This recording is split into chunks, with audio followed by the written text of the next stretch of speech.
75 साल की राजनीति में पहली बार सत्ता पक्ष ने सदन का अवरोध किया और सत्ता पक्ष ने सदन नहीं चलने दिया और एक संयुक्त विपक्ष ने एक स्वर में इस सरकार को घेरा और एक संयुक्त विपक्ष ने जेपीसी की अडानी महाघोटाले पर बात की।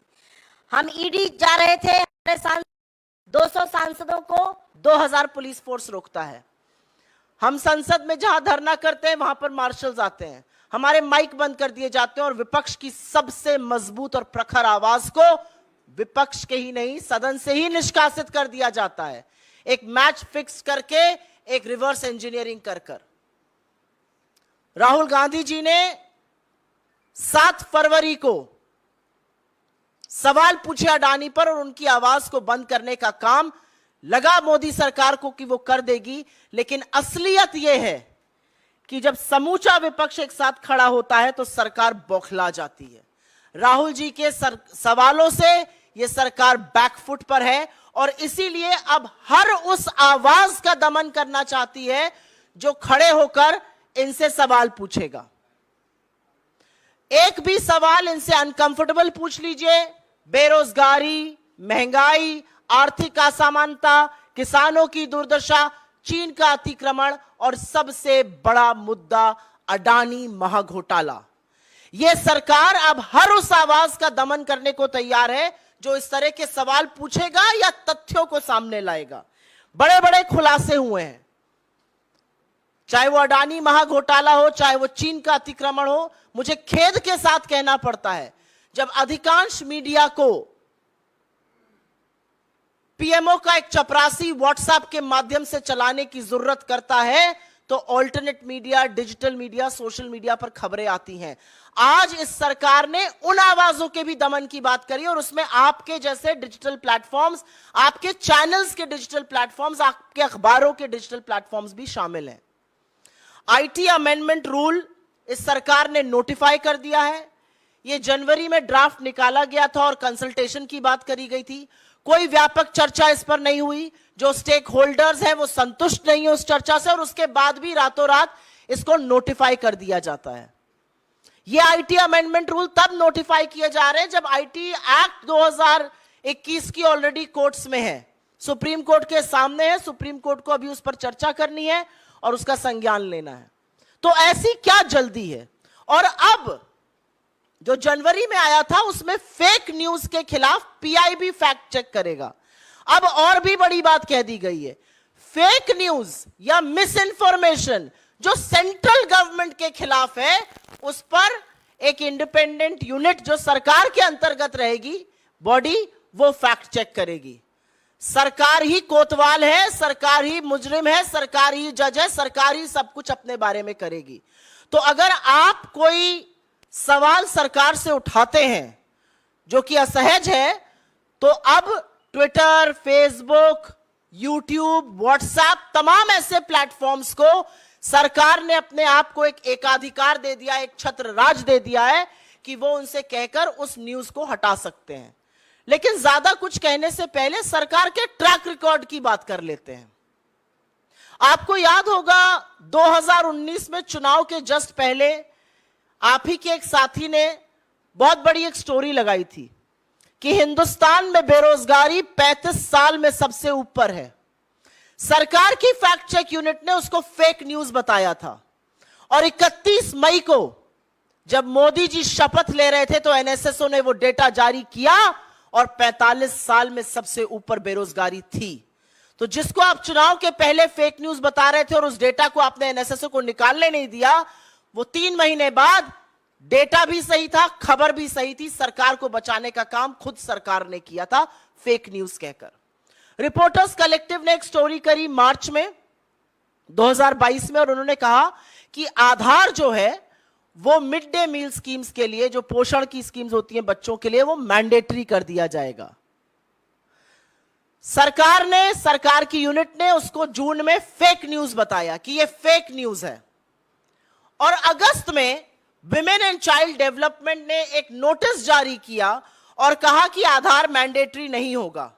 अगर वो फेक न्यूज थी तो आपको ऐसा क्यों करना पड़ा? सवाल सिर्फ इस बात का है। अगर वो फेक न्यूज थी तो आपको नोटिफिकेशन क्यों जारी करना पड़ा? तीसरी स्टोरी मैं बताती हूं। गलवान में हमारे 20 जाबाजों की शहादत होती है। आप में से बहुत लोगों ने सोर्सेस के माध्यम से पुष्टि कराई, आपने स्टोरी चलाई कि 20 जाबाजों की शहादत हुई है, झड़प हुई है गलवान वैली में, और उस खबर को आप इस देश के सामने लाए। इस सरकार ने उसको डिनाई किया, इसको फेक न्यूज कहा गया तब तक जब तक बॉडीज वापस घर नहीं आने लगी, और फिर डिफेंस मिनिस्ट्री को अपनी वेबसाइट पर इसकी पुष्टि करनी पड़ी। तो हर जो चीज असहज रहेगी उसको आप पहले डिनाई करके फेक न्यूज कर दीजिएगा और उसके बाद उसी पर एक्शन लिया जाएगा। मुझे अभी भी याद है यूपी में चीनी ऐप अपने फोन से हटाया जाए, ये खबर चली थी, उसको भी बोला गया था फेक न्यूज है। फिर पुष्टि सरकार नहीं करी, वहां के एडीजी नहीं करी कि नहीं ये सही खबर है। राहुल गांधी जी ने रेलवे की निजीकरण की बात करी थी भारत जोड़ो यात्रा के दौरान, उसको भी फेक न्यूज कहा गया था। बाद में सबने देखा क्या हुआ। तो मेरा कहना यह है कि जो भी असहज है, अगर अब अडानी पर खुलासे होंगे जो कि लगातार हो रहे हैं, और मैं दुख के साथ भी कहती हूं और थोड़ा सा क्षोभ के साथ भी कहती हूं, अडानी के खिलाफ जो खुलासे हो रहे हैं वो मेन स्ट्रीम मीडिया में नहीं हो रहे हैं आज की तारीख में। अगर डिजिटल प्लेटफॉर्म्स इसको कर रहे हैं, अगर सोशल मीडिया की फैक्ट फाइंडिंग एजेंसीज इस पर कर रही हैं काम, उसको भी फेक न्यूज कहा जाएगा। अब हम देश को पूरी तरह से सेंसरशिप पर ले जा रहे हैं, क्योंकि ये जो नोटिफिकेशन है ये सिर्फ और सिर्फ सेंसरशिप है, इसका और कोई भी पर्याय नहीं है। इसका मुझे और कोई समझ में नहीं आता है। आज मामला राष्ट्रीय सुरक्षा का है। एक चीनी कंपनी अडानी के हर कॉन्ट्रैक्ट में सब कॉन्ट्रैक्टर है। वो दहेज से लेके कांडला, हजीरा, मुंद्रा हर पोर्ट में घुसा हुआ है। उसको भी फेक न्यूज बता देंगे, उसके भी डिफेंस में आ जाएंगे। तो सवाल आज ये है कि क्या विपक्ष की आवाज को दबाते दबाते सरकार अब स्वच्छंद मीडिया, सरकार अब पूरी तरह से सेंसरशिप पर उतर आई है, और यह जरूरी है कहना। और अब ये जो एक बेतुकी बात कही गई, fake news against central government, अगर ऐसा ही है तो सरकार को आईना भी दिखाना चाहिए।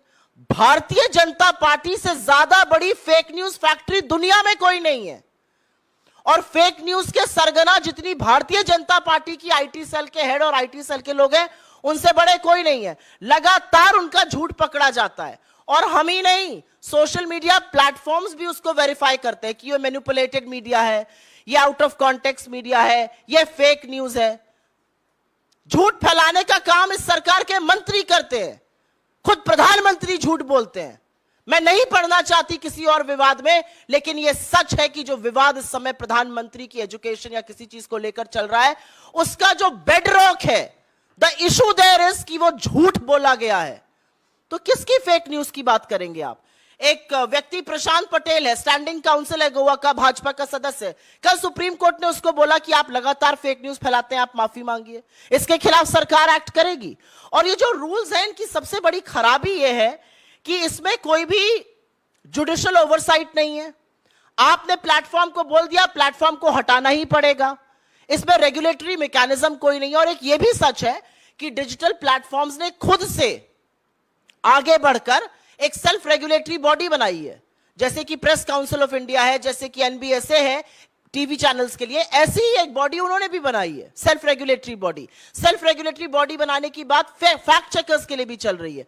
फैक्ट की आपको बड़ी चिंता है, लेकिन फैक्ट चेकर्स को जेल में डालना है। तो दिक्कत की बात यह है कि जब सरकार, एक हमारे शास्त्रों में कहा गया, निंदक नियरे राखिए। सरकार को ना निंदक पसंद है, ना निंदा पसंद है, ना स्पष्ट बात करने वाले पसंद है। आपको लगता है कि ये सारी चीजें करके आप विपक्ष को या इंडिपेंडेंट मीडिया को या असहज सवालों को दबा दीजिएगा, तो सच छुपाए नहीं छुपता है। ये अपने आप में एक बात है। मुझे ऐसा लगता है कि सरकार की समस्या ही यह है कि कोई सवाल ना पूछे। क्या सरकार ये जवाब दे सकती है कि Bharatiya Janata party 18,000 fake Twitter account को क्यों हैंडल करती है? क्या सरकार यह बात दे सकती है कि एक ही आईपी एड्रेस से 23 वेबसाइट, तमाम फेसबुक पेज भाजपा के क्यों चलते हैं, जो सीमिंगली इंडिपेंडेंट है लेकिन एक्चुअली प्रचार प्रसार प्रोपेगेंडा भाजपा का फैलाते हैं? अगर आप फेक न्यूज पर क्रैकडाउन कर रहे हैं तो सबसे पहले तो भारतीय जनता पार्टी के फेक न्यूज तंत्र पर क्रैकडाउन करिए, क्योंकि जो क्रैकडाउन करने का काम ministry of electronics and information technology ने आईटी अमेंडमेंट रूल नोटिफाई करके किया है, वो सिर्फ और सिर्फ इस आशय से किया गया है कि जो लोग सवाल पूछ रहे हैं वो डर के, धमका के उनको घर बिठाया जा सके। आप एक व्यक्ति को चुप करा दीजिएगा, आप दो व्यक्ति को चुप करा दीजिएगा, लेकिन आज तो जनता खड़े होकर पूछ रही है कि यह सरकार, मोदी जी और उनके सारा तंत्र आज अडानी को बचाने पर क्यों तुला हुआ है। आपके सवालों का स्वागत है। If I may just make a quick statement in English on this, the IT amendment rules have been notified by the Ministry of Electronics and Information Technology as of 2 days back. It's bizarre because these rules were put up for consultation in January. It now says that fake news against the central government will be checked by a unit of the government itself. So the government is the propagator, the author, the originator, and the factory of fake news operators. And which is why the question is the government willing to discuss issues that really matter? A budget session has just gotten over. The Adani scam, the Chinese occupation, unemployment, high prices, income inequality continue to be the raging issues of our times. What you did, you first sent police and marshals to silence the MPs. You cancelled Rahul Gandhi's membership and you believe that he's not going to talk after that. You believe that because you will suppress large sections of media, you can do that to independent digital platforms as well. You are trying to control. This is nothing but censorship and control of the World Wide Web. And every stakeholder is up against it. The social media platforms are against it. The users are against it. The media houses are against it. You read the statement of your own body, the Press Council of India, and you will figure out how draconian these rules are and how everything is being done to suppress the truth, to suppress the press. This violates India's constitution. This violates freedom of speech and expression. And more than anything else, it violates the IT Act of 2000, which is the mother law under which these amendments are being made. The uncomfortable questions, the uncomfortable truth baffles this government. They are on the back foot, and which is why they are now trying to control the World Wide Web. There have been numerous instances of a news coming, being called out as fake news by the government, and then turning out to be true. Whether it was unemployment at a 45-year high, whether it was Aadhaar being made mandatory for children, whether it was the Galwan clashes, and then of course the supreme sacrifice of our soldiers, any issue, whether it was railway privatization, whether it was Chinese app being banned, everything so far has had a pattern. Everything which is uncomfortable to the government will be called out as fake news, and then the same government will go and act in accordance with the news item. So this is a very baffling pattern. This should worry every Indian, because this is nothing but seizure, control, and censorship of the World Wide Web. And I will only end by saying that if you are really serious about fake news, will you act against your own? Because the biggest fake news factory in the world is the BJP IT cell. The half-truth, the complete lies, the slander, the reputation assassination that happens from that fake news factory. Statements made by the Prime Minister attributed to somebody else. Statements not made by anybody attributed to people. Are you willing to act against your own? Is the Prime Minister going to be called out for the lies that he peddles? Is the Home Minister going to be called out for the lies that he peddles? Is the BJP IT cell going to be banned? That's the question today. Happy to take your questions on this, please.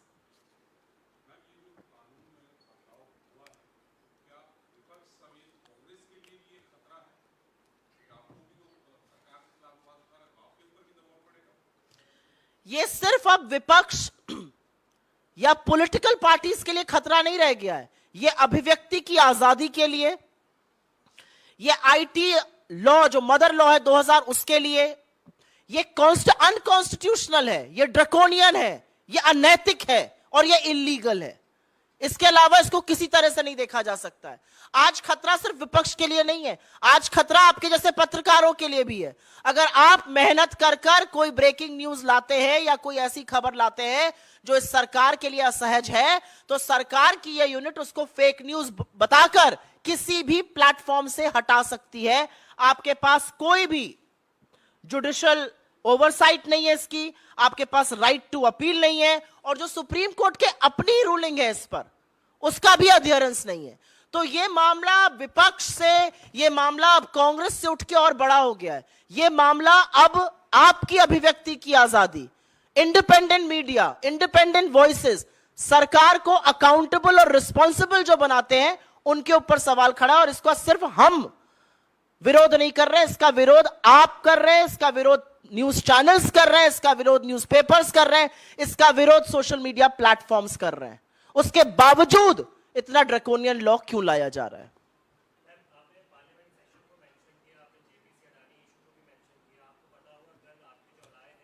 I am first going to take questions on this.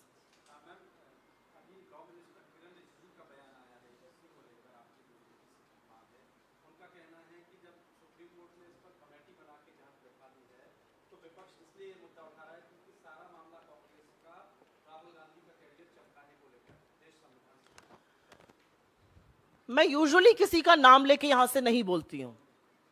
किरण रिजिजू जी अरुणाचल से आते हैं, जहां तक मेरी जानकारी है वो अरुणाचल से आते हैं। अरुणाचल में चीन ने 3 बार नाम बदलने की धृष्टता करी है। इस देश के कानून मंत्री है या ट्रोल मंत्री है, उस पर बोलेंगे। और सुप्रीम कोर्ट ने अगर एक कमेटी बनाई है तो उस कमेटी का आने दीजिए प्रकरण, उसका आने दीजिए रिपोर्ट। आपकी क्या जल्दी है? आप क्यों जाके रूल्स बंद करना चाहते हैं? आपको रूल्स बनाने की क्या जल्दी है? क्योंकि आपको समझ में आ गया है कि सवाल हर ओर से उठ रहे हैं। सवाल समूचे विपक्ष से उठ रहा है, सवाल इंडिपेंडेंट मीडिया से उठ रहा है, सवाल आज जनता उठा रही है। आप इंडिपेंडेंट मीडिया को रेगुलेट कर दीजिएगा, विपक्ष के सांसद को निष्कासित कर दीजिएगा, जनता को भी जेल में डाल दीजिएगा। असलियत यह है। तो किरण रिजिजू जी हर बार कुछ औने बौने उलझलूल बातें करते हैं। वो अरुणाचल से आते हैं। उनसे मेरा एक सीधा सवाल है, अरुणाचल ने अप्रैल 2017 में, दिसंबर 2021 में और अप्रैल 2023 में चीन ने अरुणाचल में जगहों का नाम बदला। इस पर उनका वक्तव्य कब आएगा? पहले मैं इस पर सुओ मोटो ले लूं, फिर मैं लूंगी अदानी पे। Any other questions on this? हाँ पूछिए।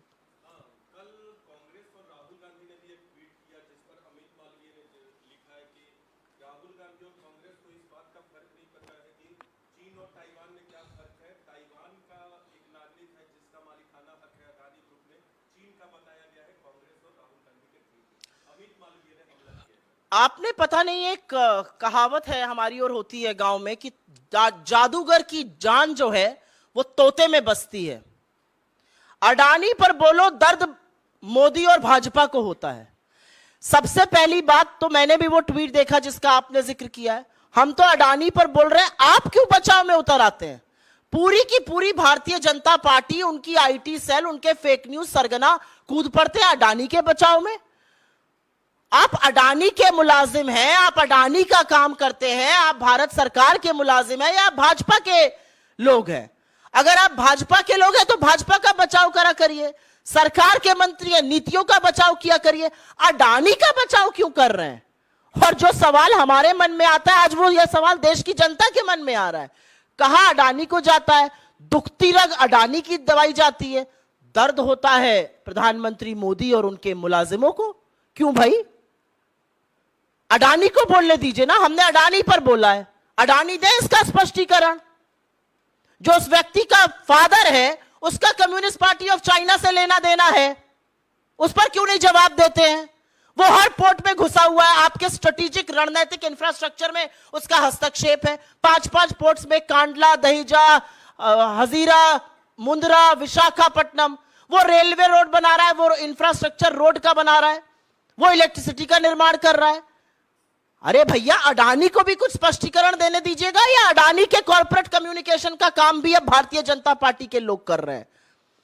नब्ज इनकी दुखाओ तो दर्द होता है साहब को और उनके लोगों को।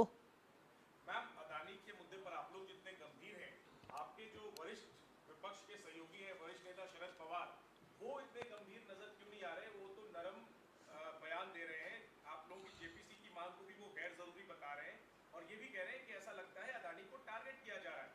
इस पर क्या कांग्रेस को कहना है और क्या इससे विपक्षी एकजुटता आपको लगता है प्रभावित हुई है? मुझे बिल्कुल भी नहीं लगता कि विपक्षी एकजुटता किसी भी तरह से प्रभावित हो रही है। समूचा विपक्ष एक साथ खड़ा है। इस बार के बजट सेशन में सरकार इसीलिए बौखलाई हुई है, इसीलिए घबराई हुई है और इसीलिए इंटरनेट को कंट्रोल और सेंसर करने की बात हो रही है, क्योंकि विपक्ष एकजुट होकर एक मत में मोदी सरकार को घेर रहा है। जहां तक उनके बयान की बात है, वो वरिष्ठ है, उनका बयान हो सकता है, लेकिन बहुत गंभीर राष्ट्रीय सुरक्षा के मसले हैं यहां पर एक चीनी व्यक्ति का, चीनी कंपनी का, जिसका चीन की कम्युनिस्ट पार्टी से लेना देना है, वो घुसा हुआ है पूरे तंत्र में। उसको अडानी जी लेके गलबैया कर रहे हैं। अगर ये एंटी नेशनल एक्टिविटी नहीं है तो एंटी नेशनल एक्टिविटी क्या है? इस देश के लोगों का, एलआईसी के धारकों का, पॉलिसी धारकों का 30 करोड़ से ऊपर जो है, 45 करोड़ से ज्यादा एसबीआई के अकाउंट होल्डर्स है, उनका पैसा डूब रहा है। एलआईसी का जो इन्वेस्टमेंट था वो नेगेटिव हो गया है। ये देश के लोगों के पैसे का सवाल है, ये राष्ट्रीय सुरक्षा का सवाल है, ये अनियमितता का सवाल है। मुझे नहीं लगता इसमें मेरा और भी कोई मत है। मेरा सवाल हो गया।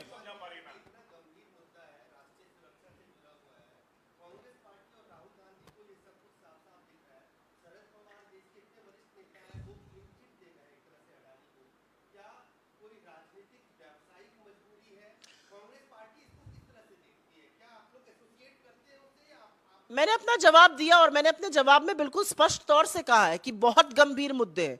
राष्ट्रीय सुरक्षा का मुद्दा है, इसमें मुद्दा लोगों का है, इसमें मुद्दा देश के पैसे का है, इसमें मुद्दा देश के कानून के साथ उल्लंघन का है।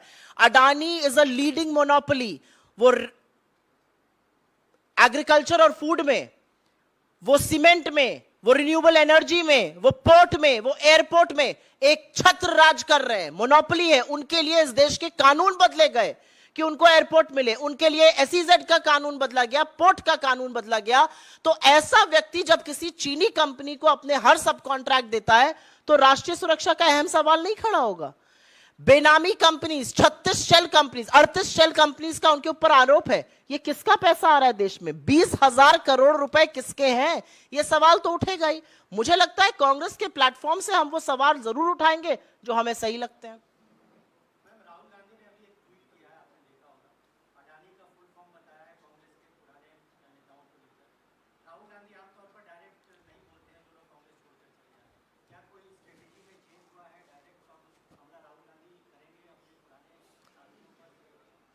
अगर आप राहुल जी से जरा भी वाकिफ हैं, अगर आपने उनको अपना पब्लिक कॉन्डक्ट या पर्सनल कॉन्डक्ट करते हुए देखा है, वो कभी भी ना मर्यादा का उल्लंघन करते हैं, ना आक्रोश व्यक्त करते हैं, ना जो आपने कहा कि कोई स्ट्रेटेजिक तौर पे काम करते हैं।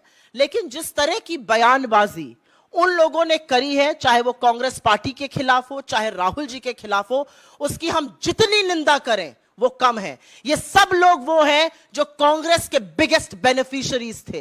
ये सब लोग वो हैं जिन्होंने अपने अंतिम चुनाव 84 में जीता था, आजाद साहब ने अपना अंतिम चुनाव, और जब तक राज्यसभा में बने रहे सब कुछ चंगा था। जब राज्यसभा खत्म होती है और घर का लगान देना पड़ रहा है मोदी जी को और एक किताब को बेचने के लिए, वो आजाद से गुलाम बनने पर तुल गए। ज्योतिरादित्य सिंधिया, कौन उनको राजनीति में लाया? One of the youngest Turks, सबसे कम उम्र में मिनिस्टर बने। आज वो जाके उलझुल बातें कहते हैं। ये उनका चरित्र दिखाता है, ये उनका जो असली चाल चरित्र चेहरा है वो दिखाता है। और मेरा अपना मानना यह है कि कांग्रेस से जब कोई बीजेपी में जाता है तो ये जो आइडियोलॉजिकल समरसॉल्ट है, ये जो आइडियोलॉजिकल वैचारिक गुलाटी मारता है, ये सिर्फ वही कर सकता है जिसको या तो बंगले के लिए समझौता करना है, किताब बेचने के लिए समझौता करना है, जमीनी विवाद को खत्म करना है। अन्यथा यह संभव नहीं है, क्योंकि हमारी वैचारिक विचारधारा और भाजपा की विचारधारा में जमीन आसमान का, रात दिन का फर्क है।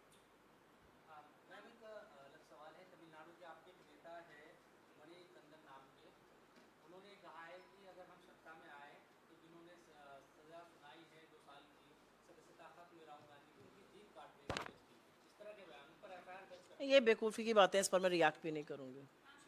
देखिए मैम, आपके नेता ऑन कैमरा बोल रहे हैं। बोलिए, आपने सवाल ले लिया, बोलिए। आप आई यू आस्क्ड अ क्वेश्चन। हाँ,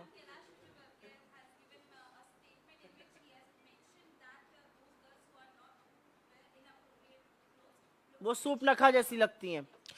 मुझे लगता है भारतीय जनता पार्टी में सूपनखा से विशेष प्रेम है। प्रधानमंत्री मोदी सदन में हमारी सांसद रेणुका चौधरी जी को सूपनखा बुलाते हैं। अब कैलाश विजयवर्गीय जी इस देश की बेटियों को सूपनखा बुला रहे हैं।